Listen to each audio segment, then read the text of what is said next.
میں حیران ہوتا ہوں کہ آج بھی کسی کی بہن بیٹی کو پسند کرنے جائے نا تو جانوروں کی طرح ٹٹولا جاتا ہے. کان بڑے ہیں، آنکھیں چھوٹی ہیں، قد کیسا ہے، چال کیسی ہے، چل کے دکھاؤ. یہ ہمارے قریبی کل شام کو ایک لڑکی نے خود کو ختم کر لیا. وجہ 8ویں بار جب یہ کہہ کر اسے ٹھکرا دیا گیا کہ اس کا رنگ بہت پکا ہے تو وہ یہ تذلیل برداشت نہیں کر سکی. جہالت سے بھرے اس معاشرے میں لڑکیوں سے ایک بات کہنا چاہتا ہوں.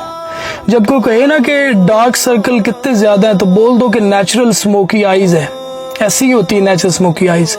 کوئی کہے نا کہ سر میں سفید بال کیوں ہیں، ڈائی کبھی نہیں کیے، تو بولو کہ نیچرل ڈائی ہیئر ایسے ہی ہوتا ہے.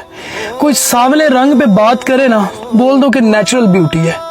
کوئی کہے نا کہ قد آپ کا چھوٹا ہے تو کہہ دو لڑکیوں کی اتنی ہائٹ اچھی لگتی ہے.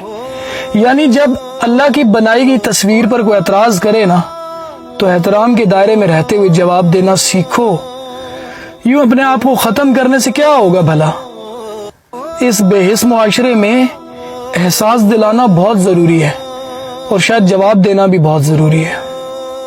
جنہوں نے رشتوں کو نبھانا ہوتا ہے وہ اپنی مرضی سے موجود رہتے ہیں. ان کی منتیں ترلے نہیں کرنے پڑتے اور وہ نفع نقصان والی ڈائری نہیں لیے بیٹھے رہتے. تم نے کیا کیا دیا، میں نے کیا کیا دیا. یہ لین دین تجارت میں ہوتا ہے، محبت میں نہیں، رشتوں میں نہیں.